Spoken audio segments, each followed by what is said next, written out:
Continuamos hoy, amigo oyente, nuestro viaje por el Nuevo Testamento. Proseguimos hoy con nuestro estudio en el Evangelio según San Mateo. Y en el capítulo 7 que nos toca estudiar hoy, hablaremos de la relación del Hijo del Rey con otros hijos del Rey, que tiene que ser mantenida por medio de la oración. Hace unas amonestaciones finales en cuanto a juzgar a los demás, la oración y la regla de oro, la puerta estrecha, los frutos que permiten conocer a una persona, la respuesta del Señor Jesús a aquellos que afirman conocerle, pero que en realidad no le conocen, y los dos cimientos. Este es el tema del capítulo 7 del Evangelio según San Mateo. Los problemas más grandes que enfrenta un hijo de Dios en cualquier época y en cualquier país se relacionan con la forma de reconocer a los otros hijos de Dios, es decir, cómo conocerlos y cómo mantener con ellos una relación que sea apropiada. El Hijo de Dios puede elegir entre dos posiciones extremas. A un extremo tenemos los que interpretan lo que se declara en Mateo capítulo 7 y en el versículo 1, como que al Hijo de Dios le es prohibido juzgar a los demás. La persona que practica este precepto quedaría expuesta a toda persona mala y callaría ante cualquier acción mala. La posición opuesta se deriva de Mateo capítulo 7 versículo 6, y pretende en forma arbitraria determinar quiénes son los cerdos y perros que no merecen las perlas ni lo santo. ¿Cómo es posible distinguir entre el hermano genuino y el falso? ¿Cómo se puede conocer y saludar a los demás hijos y discernir quiénes son los verdaderos hijos? Esto requiere una habilidad y poder sobrenatural. Para esto, el único recurso que el Hijo de Dios tiene es la oración. Leamos los primeros dos versículos de este capítulo 7 de Mateo. No juzguéis para que no seáis juzgados, porque con el juicio con que juzgáis seréis juzgados, y con la medida con que medís os será medido. Estos versículos realmente han sido mal entendidos. Juzgar puede significar decidir o distinguir. Puede significar condenar. Puede significar vengar y también denota maldecir. Estos versículos no quieren decir que a un hijo de Dios le es prohibido juzgar a otros, sino que no hemos de juzgar los motivos interiores de otros, en el sentido de condenarlos. No sabemos ni comprendemos por qué un hermano en Cristo hace cierta cosa. Vemos solamente las acciones exteriores. Dios no nos prohíbe juzgar las acciones malas e injustas, como veremos en nuestro estudio. El punto principal es que si usted es duro en su juicio para con otros, usted será juzgado con la misma medida que aplica a otros. O sea, que usted será conocido como una persona que es severa en su consideración para con otros. A veces escuchamos la frase, no le haga caso a tal o cual persona, pues él nunca tiene una palabra buena para nadie. A esta persona se la está juzgando según su fama o reputación. Los motivos ocultos del corazón son vedados a nosotros y son revelados solo a Dios. Cuando tratamos de juzgar los motivos del corazón humano, estamos usurpando el trono de Dios. El apóstol Pablo en su carta a los Romanos, capítulo 14, versículo 4, dice, ¿Tú quién eres que juzgas al criado ajeno? Para su propio Señor está en pie o cae, pero estará firme, porque poderoso es el Señor para hacerle estar firme. Si somos criticones, duros, cáusticos y severos, nos juzgarán exactamente como tal tipo de persona. Si buscamos lo malo, lo feo y lo perverso, nos conocerán como tal tipo de persona también. Leamos ahora los versículos 3 al 5 de Mateo capítulo 7. ¿Y por qué miras la paja que está en el ojo de tu hermano, y no echas de ver la viga que está en tu propio ojo? ¿O cómo dirás a tu hermano, déjame sacar la paja de tu ojo, y he aquí la viga en el ojo tuyo? Hipócrita, saca primero la viga de tu propio ojo, y entonces verás bien para sacar la paja del ojo de tu hermano. La viga es como un tronco de árbol, y la paja es como una pequeñita astilla. No quiere decir que el hombre con el pecado grande critique al hombre con aquel pecado pequeñito. Más bien la viga es el espíritu de crítica y prejuicio, que es como un tronco de árbol al compararlo con la paja que usted critica en la otra persona.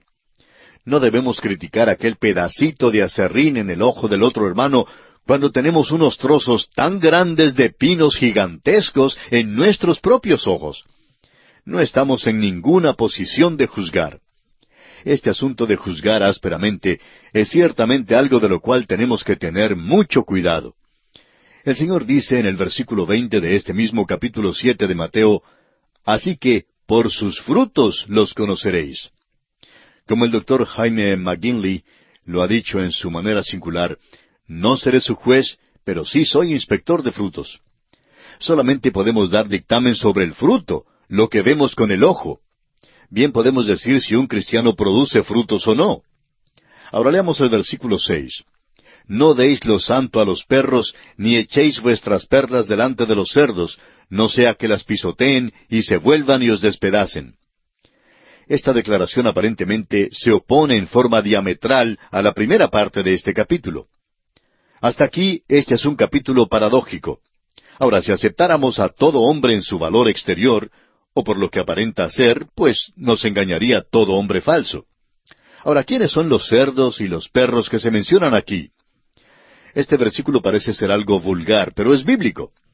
Consideremos esto a la luz de lo que declara el apóstol Pedro en su segunda epístola, capítulo 2, y versículo 22. Pedro dice, «Pero les ha acontecido lo del verdadero proverbio. El perro vuelve a su vómito, y la puerca lavada a revolcarse en el cieno». No debemos echar nuestras perlas delante de los cerdos, ni dar lo que es santo a los perros. Hay cierto tiempo y lugares cuando no vale la pena decir ni una palabra. Este es un juicio que debemos hacer. Se nos cuenta el caso de un legislador del estado de Tennessee, en los Estados Unidos, que solía beber en demasía. Pero un día fue maravillosamente salvado por Dios, convertido, y ahora es un fiel siervo escogido de Dios. Los otros miembros del cuerpo legislativo de aquel estado sabían cómo él acostumbraba a beber. Luego oyeron decir que se había convertido. Pues bien, un día se sentó en el cuerpo legislativo este legislador, mientras sus compañeros lo miraban. Por fin alguien se puso en pie, y dirigiéndose al presidente de la reunión dijo, «Yo propongo que escuchemos un sermón del diácono fulano de tal». Todo el mundo se rió. Pero nuestro amigo se puso en pie, y como él era igual a la ocasión, dijo, «Siento muchísimo, pero no tengo nada que decir. Mi Señor dijo, no echéis vuestras perlas delante de los cerdos». Y se sentó. Nunca jamás volvieron a burlarse de él. También el señor Jensen, comisario de policía de la ciudad de Nueva York, dijo en cierta ocasión acerca de ciertos apartamentos ocupados por personas homosexuales que con frecuencia las arrestan y las llevan a la comisaría de policía. Estas personas saben que el comisario Jensen es cristiano y muchas le dicen, «Predíquenos un sermón». Él les dice que no echa sus perlas delante de los cerdos. Es posible, dice él, que me crea terco, pero he sido agente de policía por 35 años y conozco bien a este tipo de personas.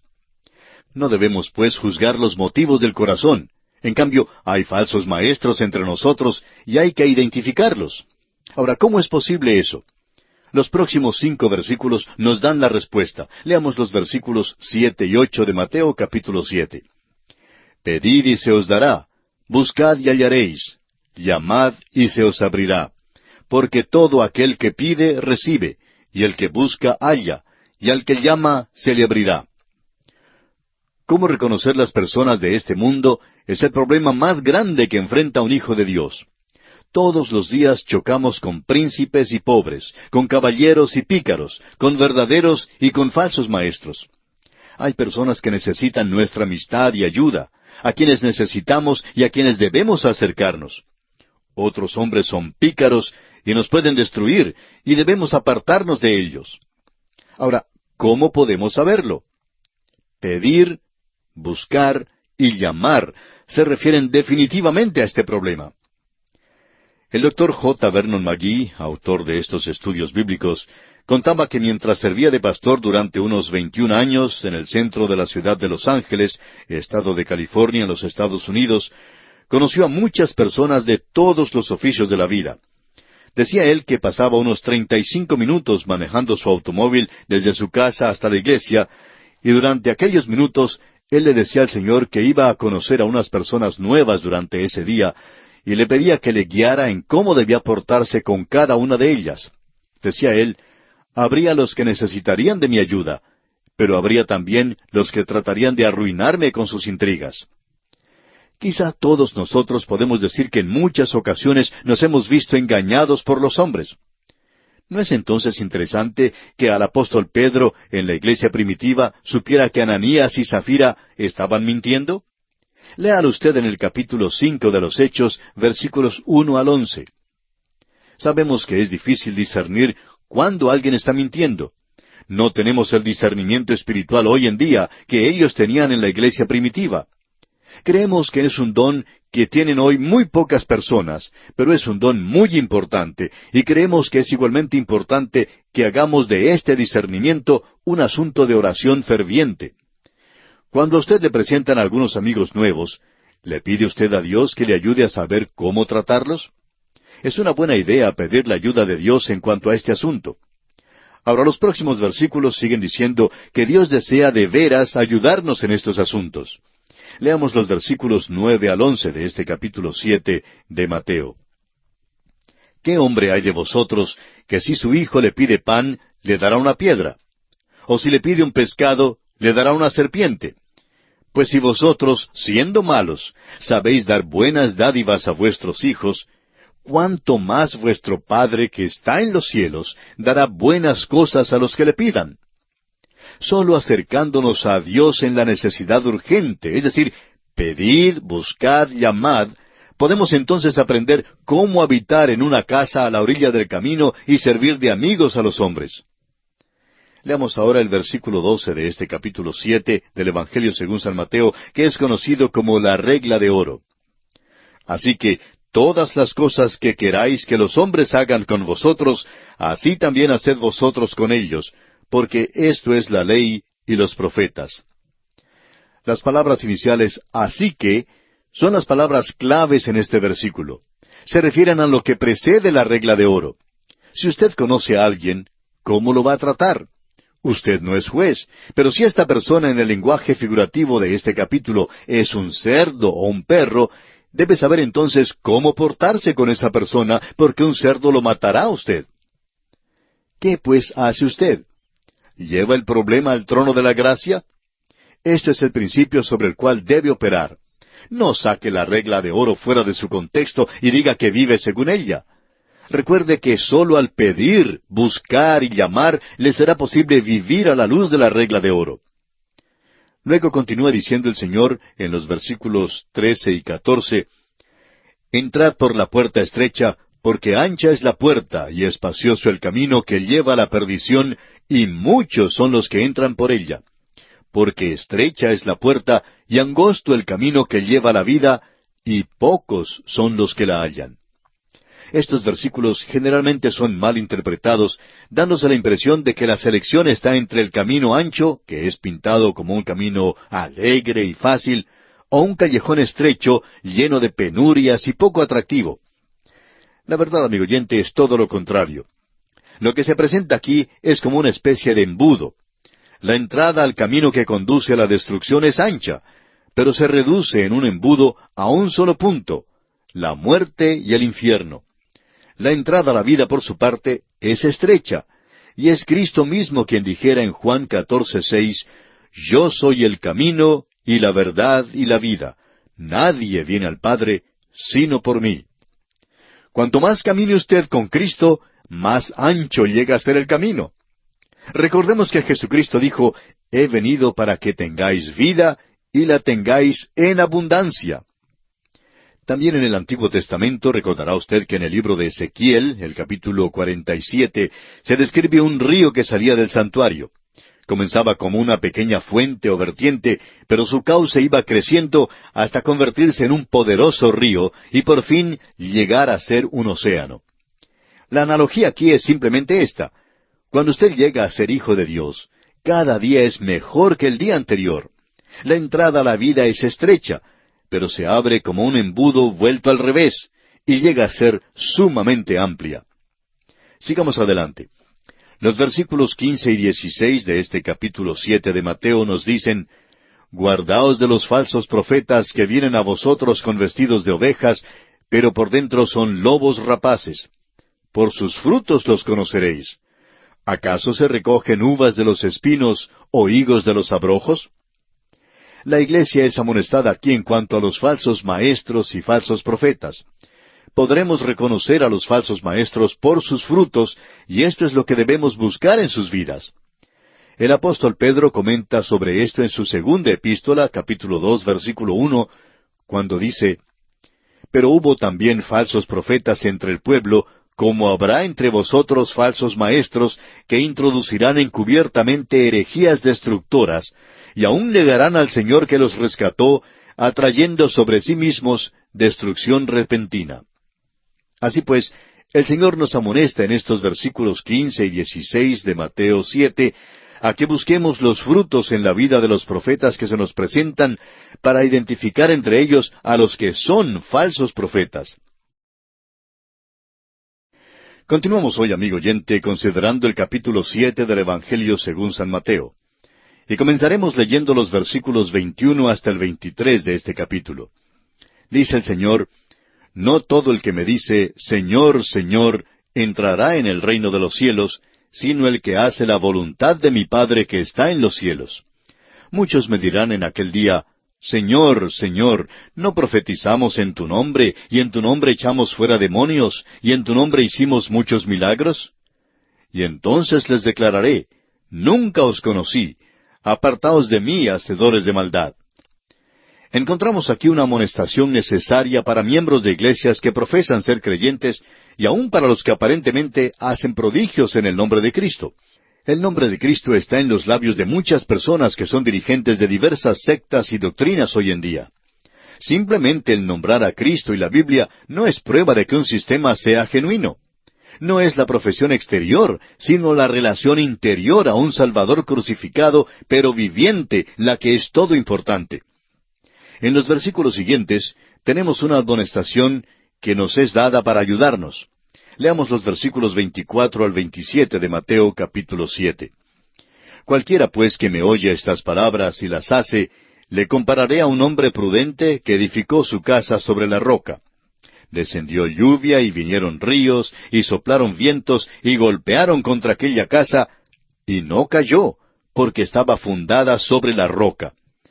Pero cualquiera que me oye estas palabras y no las hace, le compararé a un hombre insensato que edificó su casa sobre la arena. Y descendió lluvia y vinieron ríos y soplaron vientos y dieron con ímpetu contra aquella casa, y cayó y fue grande su ruina». Cristo es la roca, y es el único fundamento seguro sobre el cual podemos construir nuestras vidas. La Biblia tiene mucho que decir en cuanto a la roca que es Cristo Jesús. Considere, por ejemplo, lo que estos versículos dicen en cuanto a Cristo Jesús como nuestro fundamento. Mateo 16:18 dice: «Y yo también te digo que tú eres Pedro, y sobre esta roca edificaré mi iglesia, y las puertas del Hades no prevalecerán contra ella». Palabras del Señor Jesucristo. Ahora Mateo 21:44 dice: «Y el que cayere sobre esta piedra será quebrantado, y sobre quien ella cayere, le desmenuzará». El apóstol Pedro en su primera carta, capítulo 2, versículo 7, dice: «Para vosotros, pues, los que creéis, Él es precioso. Pero para los que no creen, la piedra que los edificadores desecharon ha venido a ser la cabeza del ángulo». Amigo oyente, ¿está usted apoyado en Cristo? ¿Está usted edificando su vida sobre este fundamento? Esto le es posible. Venga a Él y descanse en Él. Puede edificar sobre Él y gozar de una vida que producirá fruto del Espíritu Santo, que es oro, plata y piedras preciosas. No edifique su casa sobre la arena de la bondad o el esfuerzo puramente humano. No edifique sobre la vieja debilidad de la carne. Amigo oyente, permítame decirle que le falta algo mucho mejor que cualquier cosa que usted pueda ofrecer hoy en día. Le falta a Jesucristo. El resultado de lo que Cristo dijo fue esto. Leamos los versículos 28 y 29 de este capítulo 7 de Mateo.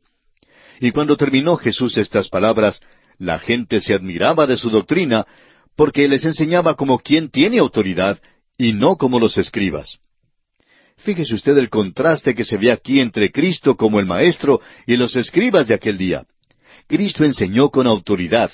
No estaba simplemente repitiendo palabras o enseñando teorías. También hoy en día debemos enseñar y testificar, así como lo hiciera el gran Maestro, es decir, con la autoridad de la palabra de Dios y con el poder del Espíritu Santo, evidenciado en nuestras propias vidas, pero no con el dogmatismo que resulta de una estrechez de miras y de prejuicios personales. Tenemos un evangelio que compartir con la humanidad. Tenemos el mensaje de la salvación en Cristo que dar a los perdidos. Seamos entonces buenos discípulos de nuestro gran Maestro, quien nos enseñó como ningún otro hombre haya enseñado jamás. Amigo oyente, el Sermón del Monte es un pasaje glorioso de la Escritura. No lo pase usted por alto. No diga que no sirve para el día de hoy. El Sermón del Monte, amigo oyente, sí sirve para hoy. Nos enseñará que usted y yo realmente no vivimos según sus preceptos. Nos mostrará que somos débiles y culpables. Nos hará llorar pidiendo misericordia y nos traerá a la persona de Cristo para recibir su salvación. Cuando usted, amigo oyente, acepta a Cristo como su Salvador, Él le dará el Espíritu Santo que le dotará de poder para producir verdadero fruto. Todos estamos edificando una casa. ¿Está usted edificando su casa sobre la roca que es Cristo Jesús? ¿O está edificando su casa sobre la arena que no resistirá la luz pura de su presencia? Usted debe tener las buenas obras no para la salvación, sino para demostrar a otros la realidad de Cristo en su vida. El apóstol Pablo lo dice de esta manera en su primera carta a los Corintios capítulo 3, comenzando con la segunda parte del versículo 9 hasta el versículo 15. Vosotros sois labranza de Dios, edificio de Dios. Conforme a la gracia de Dios que me ha sido dada, yo como perito arquitecto puse el fundamento, y otro edifica encima. Pero cada uno mire cómo sobreedifica, porque nadie puede poner otro fundamento que el que está puesto, el cual es Jesucristo. Y si sobre este fundamento alguno edificare oro, plata, piedras preciosas, madera, heno o hojarasca, la obra de cada uno se hará manifiesta, porque el día la declarará, pues por el fuego será revelada. Y la obra de cada uno, cual sea, el fuego la probará. Si permaneciere la obra de alguno que sobreedificó, recibirá recompensa. Si la obra de alguno se quemare, él sufrirá pérdida, si bien él mismo será salvo, aunque así como por fuego. Amigo oyente, es necesario que tanto usted como yo nos acerquemos a Cristo Jesús por medio del Sermón del Monte. Y esto concluye nuestra consideración del capítulo 7 del Evangelio según San Mateo. Comenzamos ahora el capítulo 8. En este capítulo Jesús desciende del monte y demuestra que tiene el poder para implementar los principios éticos del Sermón del Monte. El capítulo 7 de Mateo que acabamos de considerar concluye el Sermón del Monte. Un sermón que tanto creyentes como sus enemigos reconocen como la mejor ética que jamás haya conocido el mundo. Después de la enunciación del Sermón del Monte surge la pregunta, ¿cómo podrá uno poner en práctica estos preceptos tan elevados? ¿Es esta enseñanza meramente idealista y académica? ¿O queda dentro del campo de la posibilidad? ¿Puede suplir el poder para lograrlos quien nos diera tales ideales nobles? ¿Es realmente posible levantar la humanidad a un lugar tan alto? Ahora estos milagros que veremos en Mateo capítulo 8 comprueban que Jesús no fue solo un visionario ocioso, sino que la misma persona que enunció estos altos ideales los cumplió en su propia vida y tiene el poder para ayudarnos a implementarlos en nuestras vidas. No olvidemos que sin su ayuda es imposible cumplir las enseñanzas del Sermón del Monte. Jesús mismo dijo en el Evangelio según San Juan, capítulo 15, versículo 5, «Separados de mí, nada podéis hacer». Mateo no trata de darnos una biografía del Señor Jesús, ni trata tampoco de poner en orden cronológico los eventos que sucedieron durante el ministerio del Señor. El propósito principal de Mateo, capítulos 8 y 9, es el de presentar al Rey y 12 de sus milagros para demostrar que el Señor Jesucristo tenía poder en todas las esferas de la naturaleza y en todos los aspectos del desarrollo de la vida. 6 de estos milagros se presentan en Mateo, capítulo 8, y 6 milagros se presentan en Mateo, capítulo 9. A través del Evangelio según San Mateo, notaremos una dinámica, un movimiento que revela las diversas facetas de un rey. El rey fue a un monte, a cuál monte no estamos seguros. Enunció allí su manifiesto y presentó las leyes de su reino. La gran pregunta es, este rey que enuncia principios éticos tan elevados en el monte, ¿puede realmente cumplirlos? ¿Y tiene poder para ayudarnos a nosotros a cumplirlos? Esto es importantísimo. Un joven estudiante de universidad había pasado un año algo arduo. Era bastante popular y esto le llevó a juntarse con un grupo de personas no muy deseables. Por fin, su mucho beber le obligó a dejar el ministerio más tarde. Pero en la graduación, el orador les llevó hasta las nubes, diciéndoles todo lo que debían hacer y lograr. Más tarde, en el dormitorio, este joven se desplomó en su cama algo desanimado y dijo, «Mira, no me hace falta que alguien me diga lo que debo hacer. Lo que me falta es alguien que me diga cómo hacerlo». Y esto es lo que nos falta a todos nosotros, ¿verdad? Cristo no solo nos dice aquello que debemos hacer, sino que también nos dice cómo hacerlo. Es más, nos da el poder para hacerlo. Veamos ahora los milagros que aparecen en este capítulo 8 de Mateo. En primer lugar, la sanidad de un leproso. Luego, la sanidad del siervo del centurión. En tercer y cuarto lugar, la sanidad de la suegra del apóstol Pedro y de otros. En quinto lugar, Jesús calma la tempestad en el mar de Galilea. Y en sexto lugar, echa fuera los demonios de los Gadarenos. Leamos ahora los versículos 1 y 2 de este capítulo 8 de Mateo. Cuando descendió Jesús del monte, le seguía mucha gente. Notemos que era un gran gentío el que le seguía, no era un pequeño puñado. Veamos ahora el versículo 2. Y he aquí vino un leproso y se postró ante él, diciendo, «Señor, si quieres, puedes limpiarme». Note usted que Jesús bajó de los altos a la profundidad. La lepra, un tipo de pecado en la Biblia, era la enfermedad más aborrecible de todas. A un leproso lo consideraban incurable, y cuando este leproso vino a Jesús, no preguntó, «¿Me harás limpio?», ni «¿Me puedes hacer limpio?». Este leproso tenía fe. Reconoció el señorío de Cristo y sobre aquella base dijo, «Señor, si quieres, puedes limpiarme». Lo que nosotros pedimos no siempre es la voluntad del Señor, amigo oyente, pero si la petición es según su voluntad, Él sí lo hará. De esto tenemos completa certeza. Es muy importante que la voluntad de Dios venga primero. La petición del leproso no se apoya en la habilidad de Jesús. El leproso ya la había aceptado. La petición del leproso se apoya en la buena voluntad de Jesús para ejecutar el milagro. Ahora el versículo 3 dice, Jesús extendió la mano y le tocó, diciendo, «Quiero, sé limpio». Y al instante su lepra desapareció. Hay algo muy importante en este versículo en lo cual debemos fijarnos.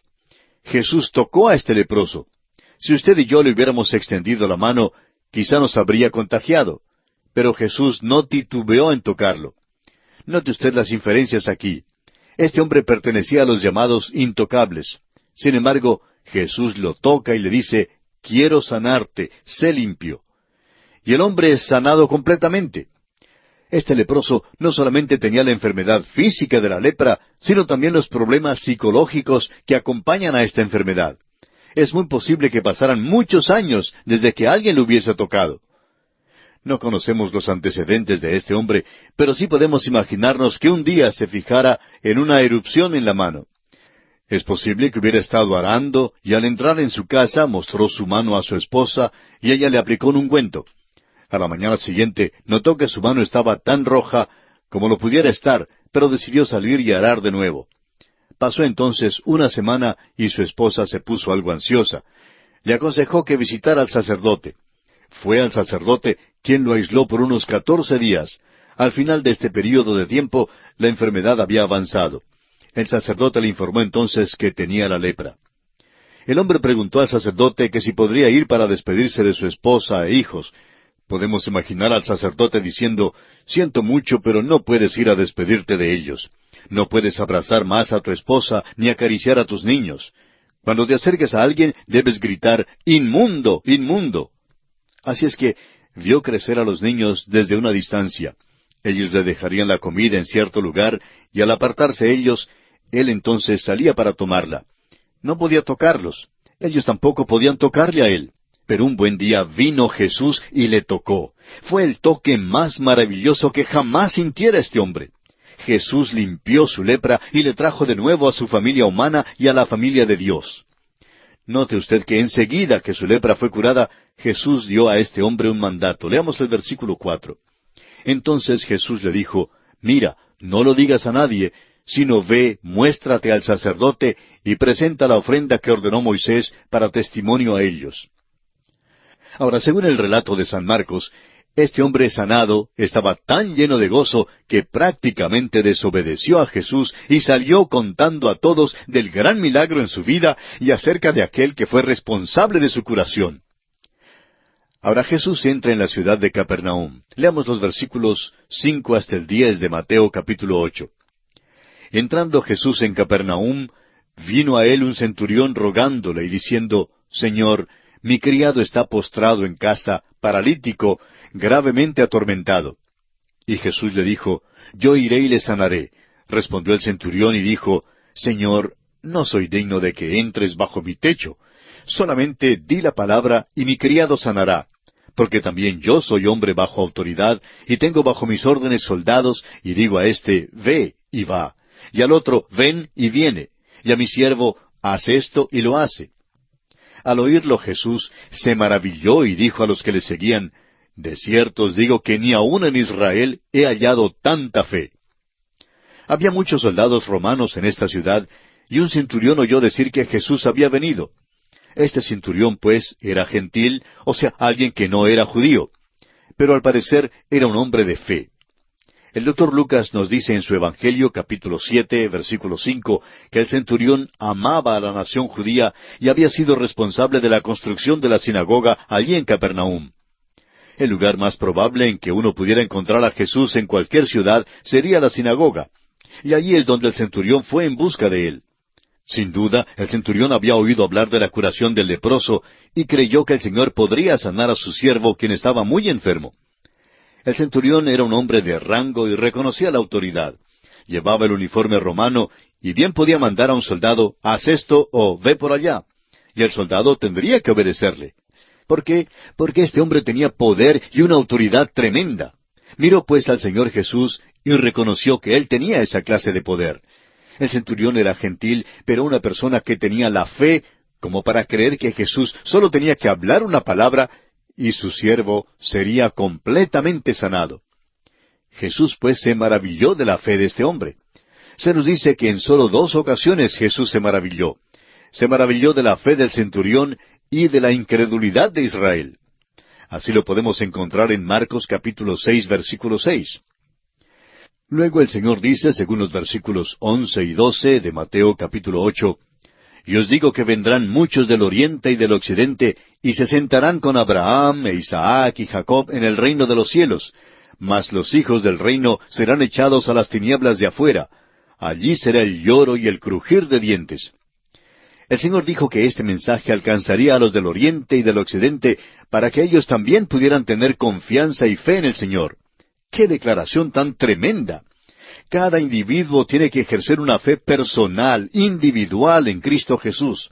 Ningún individuo puede reclamar la membresía en alguna iglesia, ni el hecho de que los padres hayan sido cristianos como base para obtener la salvación. Es algo que cada persona debe resolver individualmente. ¿Qué de usted, amigo oyente? Es nuestra oración que usted acuda a Cristo Jesús en esta misma hora y le acepte como su Salvador personal. Dios le ayude a hacerlo. Continuamos hoy, amigo oyente, nuestro viaje por el Nuevo Testamento. En nuestro estudio de hoy proseguimos considerando el capítulo 8 del Evangelio según San Mateo. En nuestro programa anterior considerábamos el hecho de que el centurión había venido a Jesús para solicitarle que sanara a un criado suyo que estaba enfermo.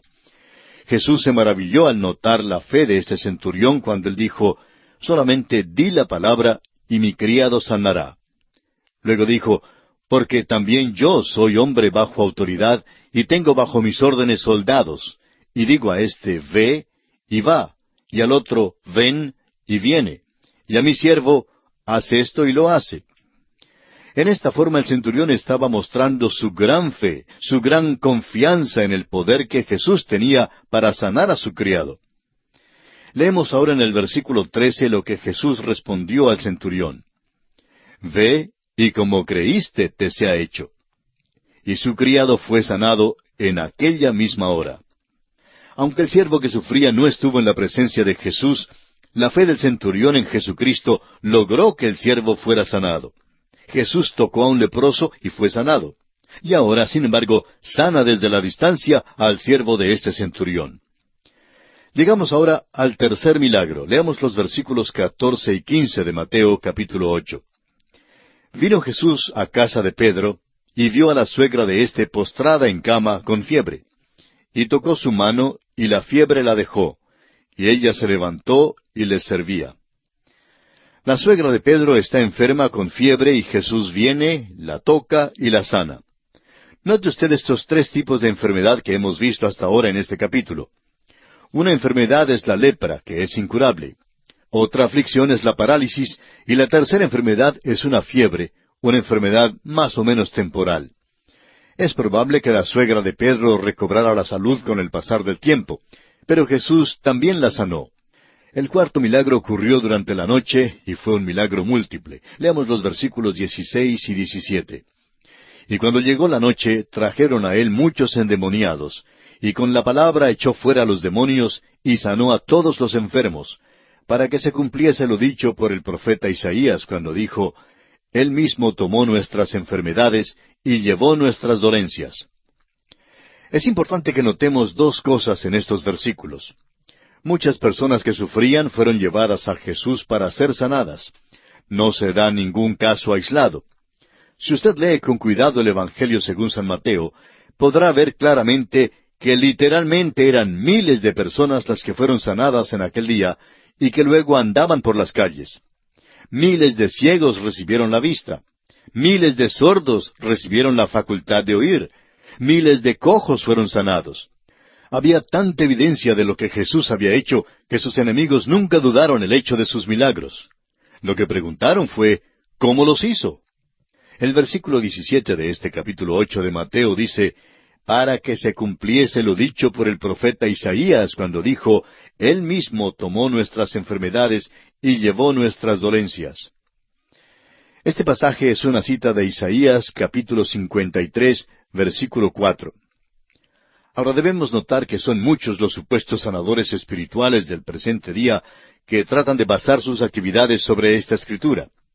En primer lugar, esta es una declaración general que no da ninguna sanción al supuesto movimiento de sanidad divina del día de hoy. Toda la escritura que tiene que ver con este asunto debe ser consultada antes de llegar a cualquier conclusión dogmática de que esta cita aquí en Isaías 53:4 se refiere a la sanidad del cuerpo. El capítulo 53 de Isaías trata fundamentalmente el pecado y no la enfermedad física. Fíjese usted con cuidado en estos versículos de Isaías. Dicen los versículos 4 y 5 de Isaías 53, ciertamente llevó Él nuestras enfermedades y sufrió nuestros dolores, y nosotros le tuvimos por azotado, por herido de Dios y abatido. Mas Él herido fue por nuestras rebeliones, molido por nuestros pecados, el castigo de nuestra paz fue sobre Él, y por su llaga fuimos nosotros curados. Hasta aquí la cita de Isaías 53, 4 y 5. Ahora, ¿de qué somos sanados? Del pecado, por supuesto. Este pasaje de Isaías declara con toda claridad que somos sanados de nuestras transgresiones e iniquidades. Usted dirá, ¿está seguro de eso? Amigo oyente, yo sé de qué tratan estos versículos, porque el apóstol Pedro dijo en su primera epístola, capítulo 2, versículo 24, quien llevó Él mismo nuestros pecados en su cuerpo sobre el madero, para que nosotros, estando muertos a los pecados, vivamos a la justicia, y por cuya herida fuisteis sanados. Somos sanados del pecado. Esto lo vemos claramente también en Isaías 53, versículo 6, donde dice, todos nosotros nos descarriamos como ovejas, cada cual se apartó por su camino, mas Jehová cargó en él el pecado de todos nosotros. La iniquidad suya y la mía, amigo oyente, fue cargada en él. Es obvio que Isaías se refiere al hecho de que Cristo contendería con el gran problema fundamental del pecado. Sostener que la sanidad está en la propiciación no viene al caso, pues también está incluida en la propiciación de Cristo, un cuerpo glorificado y una nueva tierra que es liberada de la maldición. Insistimos, pues, que es obvio que no tenemos estas provisiones todavía. En este día, cuando el pecado y Satanás todavía gobiernan, no hay provisión para un escape de la enfermedad como un imperativo de la propiciación. Si es así, ¿por qué entonces Pablo insta a Timoteo a que tome un poquito de vino por causa de su estómago? ¿Por qué no le impulsó a recibir su sanidad como parte de la propiciación? ¿Por qué no instó Santiago a los santos a que reclamaran la propiciación cuando les mandó a llamar a los ancianos para que oraran por algún enfermo?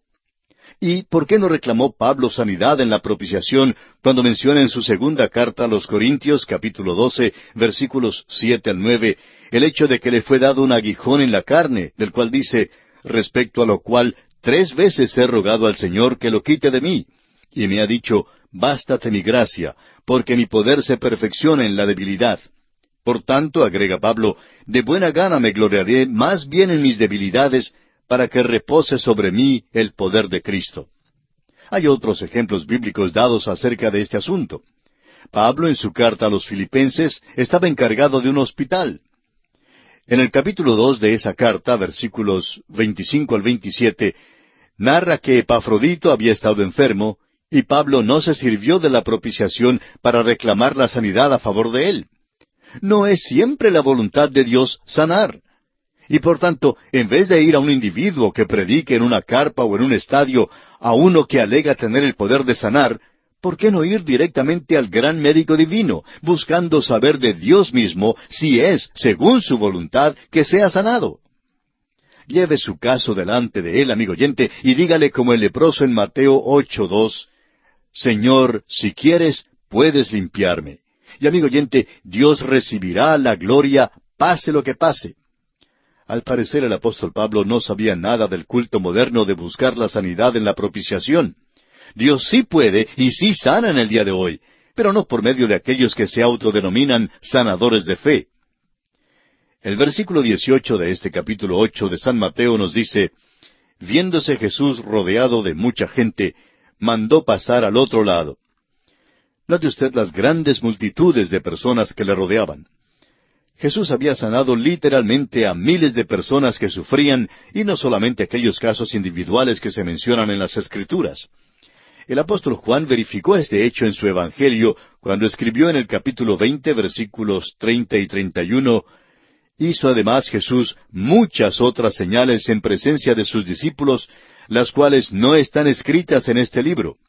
Pero éstas se han escrito para que creáis que Jesús es el Cristo, el Hijo de Dios, y para que creyendo tengáis vida en su nombre. Ahora, en el momento que Jesús se preparaba para cruzar al otro lado, un hombre se le acercó. El versículo 19 nos dice, y vino un escriba y le dijo, Maestro, te seguiré a donde quiera que vayas. Este escriba sin duda era todavía joven, porque un hombre mayor no se habría portado de esta manera. Este escriba se encontraba entre el gentío, confrontado con la decisión de seguirle o de no seguir a Jesús. No sabía qué hacer. Luego vio a Jesús preparándose para ir al otro lado. El Señor y sus discípulos caminaban hacia la barca, y el joven tuvo que decidirse pronto. Así pues, salió de entre el gentío, y al parecer se postró delante del Señor, y le dijo, según el versículo 19, Maestro, te seguiré a donde quiera que vayas. El escriba había hecho su decisión, y el Señor lo miró y le dijo franca y sinceramente, según el versículo 20, Las zorras tienen guaridas, y las aves del cielo nidos, mas el Hijo del Hombre no tiene dónde recostar su cabeza. Amigo oyente, esta es una revelación del Señor. El joven dijo a Cristo, te seguiré. El Señor Jesús le responde, ¿jamás has considerado el costo? El Señor estaba revelando su pobreza material mientras estaba aquí en la tierra. Este joven abrió su corazón y el Señor Jesús abrió el suyo y le dijo, ¿te costará algo seguirme? Al llegar a una ciudad, no habría reservaciones para ellos en el Hotel Hilton. El hecho es que la pobreza del Señor Jesús es parte de la maldición que Él llevó por nosotros. La pobreza es una maldición, no es una bendición. Este pasaje no nos informa si este escriba siguió o no al Señor, pero nos gusta pensar que sí lo siguió. Leamos ahora el versículo 21 de Mateo capítulo 8. Otro de sus discípulos le dijo, Señor, permíteme que vaya primero y entierre a mi padre. Aquí está un joven que se ha decidido a seguir al Señor, pero quiere enterrar primero a su padre. Este versículo ha sido grandemente malentendido. Jesús no prohibió al muchacho asistir a los servicios fúnebres de su padre. Su padre era de edad avanzada, y el hijo estaba diciendo que debía de cuidar de su padre hasta cuando muriera. Después de enterrar a su padre, entonces estaría libre para seguir a Jesús. El Señor entonces hace una declaración muy enigmática para este joven. El versículo 22 dice, Jesús le dijo, sígueme, deja que los muertos entierren a sus muertos. ¿Qué quiere decir el Señor con estas palabras? ¿Cómo puede un muerto enterrar a otro muerto? El doctor Adam Smith, quien fue perito en cuanto a las cosas del Medio Oriente, ha escrito varios libros que han servido de mucha ayuda. Relata un incidente cuando él quiso contratar a un guía árabe. Explicó a dónde deseaba ir y le aconsejaron que fuera a ver a un joven en cierto pueblo que servía de guía excelente. El doctor Smith llegó al pueblito y pidió al joven que fuera su guía. El joven le respondió, primero tengo que enterrar a mi padre. Y allí, frente a la choza, estaba sentado el viejo caballero, tan sano y fuerte como cualquier otro. Lo que el joven árabe realmente quiso decir era que no podía salir porque tenía que cuidar a su padre hasta cuando él muriera. El padre era la responsabilidad de este hijo. El Señor Jesús dijo al joven que se había acercado a él que dejara a otro cuidar a su padre o que dejara que el padre se cuidara a sí mismo.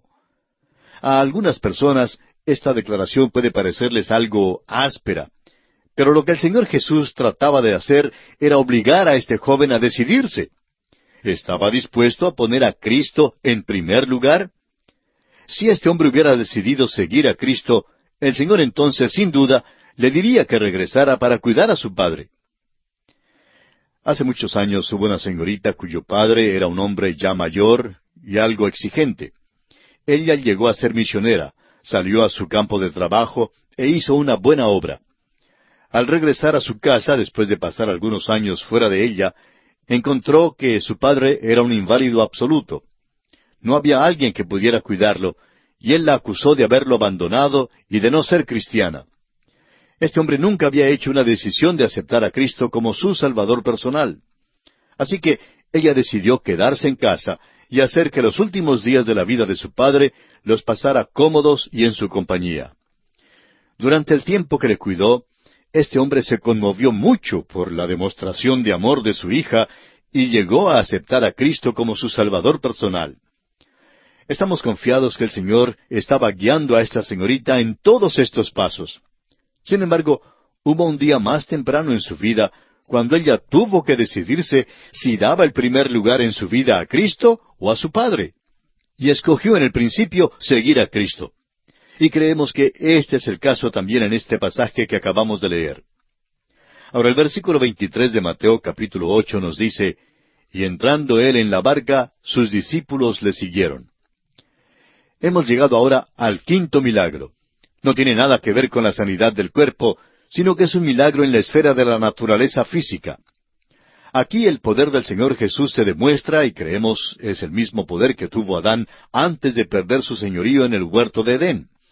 No olvidemos que Dios le dijo, fructificad y multiplicaos, llenad la tierra y sojuzgadla, y señoread en los peces del mar, en las aves de los cielos, y en todas las bestias que se mueven sobre la tierra. Estos versículos nos dicen que Dios dio señorío a Adán, o sea, un reino. Ahora vemos aquel poder manifestado en Jesucristo, el último Adán. Notemos que era una gran tempestad la que se levantó en el mar, pues el versículo 24 de este capítulo 8 de Mateo dice, y he aquí que se levantó en el mar una tempestad tan grande que las olas cubrían la barca, pero él dormía.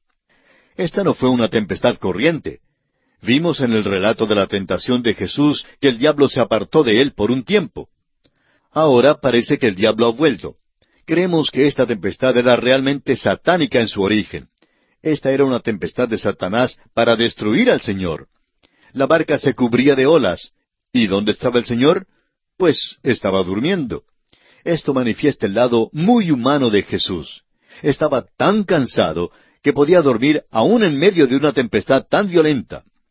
Y el versículo 25 nos dice, Y vinieron sus discípulos y le despertaron diciendo, Señor, sálvanos que perecemos. El Señor podía dormir en medio de una tempestad. A veces, cuando llueve fuertemente, nos despertamos y hasta nos ponemos un poco nerviosos. Esta pues fue la experiencia de sus discípulos. Tan poquita fe tenían ellos, y por esa razón acuden asustados donde el Señor y le dicen, sálvanos que perecemos. Continuamos hoy nuestro viaje por el Nuevo Testamento. Estamos todavía considerando el capítulo 8 del Evangelio según San Mateo. Vamos a comenzar nuestro programa de hoy con la lectura del versículo 26 del capítulo 8 de este Evangelio. En nuestro programa anterior estábamos hablando del quinto milagro de Jesús. Y dijimos que en este quinto milagro se demuestra el poder del Señor Jesús, que creemos es el mismo poder que tuvo Adán antes de perder su señorío en el huerto de Edén. No olvidemos que Dios le dijo, fructificad y multiplicaos, llenad la tierra y sojuzgadla, y señoread en los peces del mar, en las aves de los cielos, y en todas las bestias que se mueven sobre la tierra. Estos versículos nos dicen que Dios dio señorío a Adán, o sea, un reino. Ahora vemos aquel poder manifestado en Jesucristo, el último Adán. Notemos que era una gran tempestad la que se levantó en el mar, pues dice el versículo 24 de Mateo capítulo 8, y he aquí que se levantó en el mar una tempestad tan grande que las olas cubrían la barca, pero él dormía. Dijimos también en nuestro programa anterior que esta no fue una tempestad corriente. Ya vimos en el relato de la tentación de Jesús que el diablo se apartó de él por un tiempo. Ahora parece que el diablo ha vuelto. Creemos que esta tempestad era realmente satánica en su origen. Esta fue una tempestad de Satanás con el objeto de destruir al Señor. La barca se cubría de olas. ¿Dónde estaba el Señor? Estaba durmiendo. Ahora esto manifiesta el lado muy humano de Jesús. Estaba tan cansado físicamente que aún podía dormir en medio de una tempestad tan violenta. Ahora notemos el versículo 25. Y vinieron sus discípulos y le despertaron diciendo, Señor, sálvanos que perecemos. Es interesante notar que el Señor podía dormir en medio de una tempestad como esa. Quizá todos nosotros hemos atravesado por circunstancias en las cuales nos hemos sentido nerviosos cuando en medio de la noche se ha desatado una tremenda lluvia o aún una tempestad. Y por eso podemos entender la actitud de los discípulos al sentirse nerviosos. Tan poquita fe tenían ellos. Pero note usted cómo el Señor maneja esta situación. Él les dice aquí en el versículo 26 de este capítulo 8 de Mateo, Él les dijo, ¿por qué teméis, hombres de poca fe? Entonces levantándose, reprendió a los vientos y al mar, y se hizo grande bonanza. El Señor habló al viento y al mar y les puso bozal. Es el significado literal. Así fue como el viento se calmó y las olas llegaron a pacificarse. Puede ser verdad que los discípulos exhibieron muy poca fe durante esta experiencia. Sin embargo, llegó el tiempo cuando las tempestades de la persecución brotaron en la barca de sus vidas y no vemos allí a ninguno de ellos gritando, Maestro, ¿no tienes cuidado que perecemos? Cuando brotó la persecución en la iglesia primitiva, no dijeron, Señor, quítanos la persecución. Pero lamentablemente, eso es lo que nosotros decimos hoy en día. No obstante, los discípulos dijeron, Señor, danos el valor para mantenernos firmes en Cristo. Esto es lo importante, y hoy necesitamos orar fervientemente pidiendo esa clase de valor y convicción. Ahora note usted la impresión profunda que hizo en sus discípulos al hacer este milagro de calmar la tempestad. Veamos el versículo 27. Y los hombres se maravillaron diciendo, ¿qué hombre es este que aun los vientos y el mar le obedecen? Amigo oyente, el que pudo enunciar la ética también es aquel que puede demostrar su dinámica. Y ahora consideremos el sexto milagro. El sexto milagro es un milagro tremendo. No entraremos en todos los detalles, pero tiene que ver con el echar fuera a los demonios. El versículo 28 de este capítulo 8 de Mateo nos dice, Cuando llegó a la otra orilla, a la tierra de los Gadarenos, vinieron a su encuentro 2 endemoniados que salían de los sepulcros, feroces en gran manera, tanto que nadie podía pasar por aquel camino. Aquí Jesús está en Gadara, como se llama esta región aún hoy en día. Las personas que vivían aquí eran de la tribu de Gad. En el Antiguo Testamento, cuando la tierra se dividió entre las tribus de Israel, la tribu de Gad decidió quedarse en el lado del río Jordán que no le convenía. Ahora, ¿qué le pasó?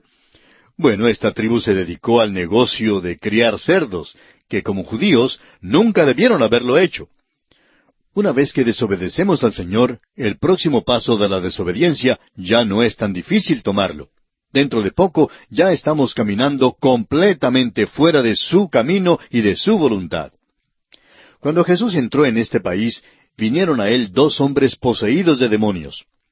Si fuese posible hacer una comparación en la esfera de lo milagroso, creemos que los milagros que tienen que ver con los demonios serían los más grandes. Por causa de nuestra casi absoluta ignorancia de los demonios, este asunto no nos impresiona como debiera impresionarnos. Estos 2 hombres eran feroces, violentos en gran manera y sumamente peligrosos, tanto que, según el versículo 28, nadie podía pasar por aquel camino. Cuando Jesús se les acercó, el versículo 29 nos dice que ellos clamaron diciendo, ¿qué tienes con nosotros, Jesús, Hijo de Dios? ¿Has venido acá para atormentarnos antes de tiempo? Este milagro descubre un área tremenda de la cual lamentablemente sabemos muy poco hoy en día. Nos es difícil comprender la importancia de este milagro por causa de nuestra falta de entendimiento de los demonios. Por nuestra parte, creemos que los milagros que tienen que ver con los demonios son realmente los más grandes que se haya hecho. Notemos seguidamente los versículos 30 y 31 de Mateo capítulo 8. Estaba paciendo lejos de ellos un hato de muchos cerdos. Y los demonios le rogaron diciendo, si nos echas fuera, permítenos ir a aquel hato de cerdos. Por alguna razón, los demonios siempre quieren formar parte de la realidad física. Parece que están ansiosos de hacerse visibles. Aún quedaban satisfechos de morar en un hato de cerdos. Vamos a leer ahora los versículos 32 y 33 que dicen, Él les dijo, id. Y ellos salieron y se fueron a aquel hato de cerdos. Y he aquí, todo el hato de cerdos se precipitó en el mar por un despeñadero, y perecieron en las aguas. Y los que los apacentaban huyeron, y viniendo a la ciudad contaron todas las cosas, y lo que había pasado con los endemoniados. Estos demonios fueron al hato de cerdos, no queriendo ser confinados. Ya sabían algo del confinamiento de ciertos otros demonios, los caídos, como se los llama en la epístola de San Judas. Estos demonios querían hacerse visibles en este mundo. Los cerdos, sin embargo, más bien prefirieron morir antes que ser poseídos por los demonios. El género humano es algo diferente, y son muchas las personas que hoy son poseídas por los demonios. Tuvimos una manifestación verdadera de lo sobrenatural durante el tiempo de Moisés, durante el tiempo de Elías y durante el tiempo del Señor Jesús. Hoy en día parece que estamos entrando en una órbita donde vemos más y más las manifestaciones de lo que es demoníaco. Y creemos que son muchas las evidencias que hay en todo nuestro alrededor. Muchos casos son difíciles de diagnosticar con precisión y siempre hay el peligro de decir, creo que fulano de tal está poseído por los demonios. Pero amigo oyente, debemos tener mucho cuidado en decir esto. Sin embargo, tenemos que reconocer que aún hoy en día hay muchas personas que son poseídas por los demonios. Pero aunque el creyente pueda sufrir la opresión de un demonio, no creemos que un hijo de Dios pueda ser poseído por el demonio. Un médico cristiano que trabajaba con personas anormales dijo en cierta ocasión que él estaba muy seguro que muchos de sus casos estaban realmente dentro de la esfera de lo sobrenatural. En otras palabras, eran casos de personas poseídas por demonios. Debemos pues enfatizar que ningún hijo de Dios puede ser poseído por los demonios. Ahora, el versículo 34 y final de este capítulo 8 de Mateo nos dice, y toda la ciudad salió al encuentro de Jesús, y cuando le vieron, le rogaron que se fuera de sus contornos. Esto ciertamente es irónico, ¿verdad? Estas personas prefieren tener a sus cerdos antes que a Jesús. Amigo oyente, esto no es peculiar de los gadarenos únicamente. En nuestro tiempo hay muchísimas personas que prefieren los cerdos más que a Jesucristo, lo cual, por supuesto, es verdaderamente lamentable. Y esto concluye nuestro estudio del capítulo 8 del Evangelio según San Mateo. Y entramos ahora al capítulo 9. En este capítulo Jesús hace 6 milagros más. Llama a Mateo, contiende con los filisteos y continúa su ministerio en Galilea. Los 6 milagros en este capítulo continúan demostrando el poder dinámico del Señor. El versículo 1 del capítulo 9 dice: Entonces, entrando Jesús en la barca, pasó al otro lado y vino a su ciudad. Jesús salió del país de los Gadarenos, quienes le pidieron que se fuera, y regresó a Capernaum. Ahora el versículo 2 nos dice: Y sucedió que le trajeron un paralítico tendido sobre una cama, y al ver Jesús la fe de ellos, dijo al paralítico: Ten ánimo, hijo, tus pecados te son perdonados. En este versículo aparecen detalles que no son dados en el relato según San Marcos de este mismo evento. El evangelista Marcos cuenta cómo bajaron a este hombre por el techo de la casa. Pero el Señor Jesús aquí no solamente sana a este hombre, sino que le perdona sus pecados. La sanidad y el perdón del pecado están relacionados.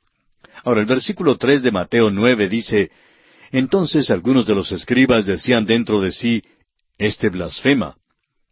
Los escribas opinaban que el Señor no podría lograr que este enfermo caminara. El Señor, conociendo sus pensamientos y la maldad en sus corazones, les preguntó, según los versículos 4 al 7, ¿Por qué pensáis mal en vuestros corazones? Porque, ¿qué es más fácil decir? ¿Los pecados te son perdonados? ¿O decir, levántate y anda?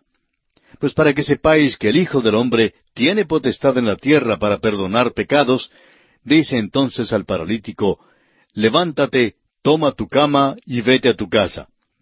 Entonces él se levantó y se fue a su casa. El Señor preguntó a los escribas si era más fácil decir, los pecados te son perdonados, o decir, levántate y anda. Ellos rehusaron contestarle. Sin embargo, si le hubieran contestado, habrían tenido que decir, bueno, para nosotros, uno es tan grande como el otro. Así pues, el Señor dijo al enfermo, levántate y anda. Los escribas lo vieron. Este milagro les enseñó que aquel que tiene poder para hacer caminar a un hombre es también aquel que tiene poder para perdonar sus pecados. La condición para poder hacer un milagro y para poder sanar es la de tener también la autoridad para perdonar el pecado. Usted y yo, amigo oyente, no podemos perdonar el pecado, porque solo Jesucristo puede hacerlo. Y también Él es el único que puede causar que un enfermo camine. Ahora, cerciórese usted que Él sea quien reciba toda la gloria por hacer los milagros. No entraremos en más detalles en cuanto a este milagro aquí porque lo trataremos más a fondo cuando lo analicemos en nuestro estudio del Evangelio según San Marcos. Ahora leamos el versículo 9 de este capítulo 9 de Mateo. Pasando Jesús de allí, vio a un hombre llamado Mateo que estaba sentado al banco de los tributos públicos y le dijo, sígueme. Y se levantó y le siguió. Mateo modestamente pasa por alto su llamamiento dando un solo versículo con respecto a este hecho.